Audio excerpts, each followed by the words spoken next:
Pemirsa, Wakil Presiden India Sri M. Hamid Ansari Rabu pagi meresmikan patung Gandhi di Universitas Udayana. Pada kesempatan tersebut, pemerintah India juga melakukan penandatanganan MOU dengan Universitas Udayana.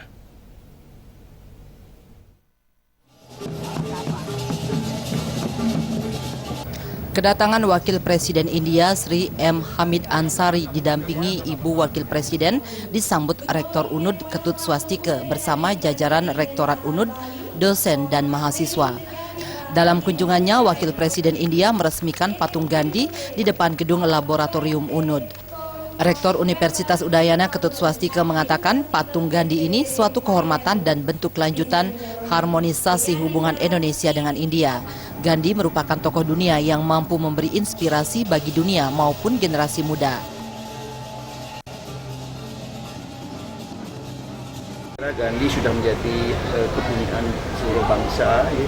Dan saya kira tidak ada salahnya patungnya juga salah satu diletakkan di Udayana, dan ini mudah-mudahan juga menginspirasi kita karena Gandhi ini kebangsawaannya kan luar biasa dan patut kita tiru sebagai generasi yang lebih muda. The study of Mahatma Gandhi is not merely a study of his work, life and ideas.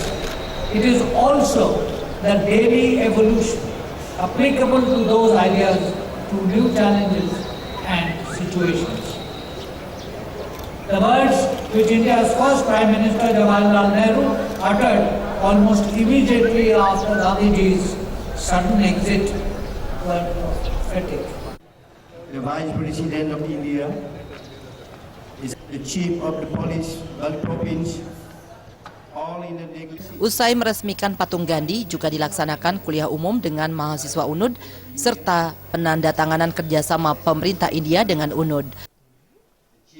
Rektor UNUD Ketut Swastike menyatakan penandatanganan kerjasama tersebut salah satunya tentang pengobatan Yajurwedik. Good morning. Ya, kebetulan ini letaknya di Bali, banyak orang belajar tentang Ayurvedik. Jadi Ayurvedik itu kan masalah pengobatan ya.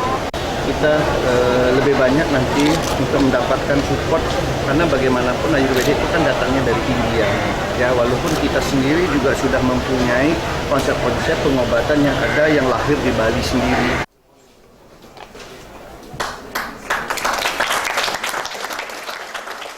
Rais Wantara dan Ngurah Wira, Bali TV.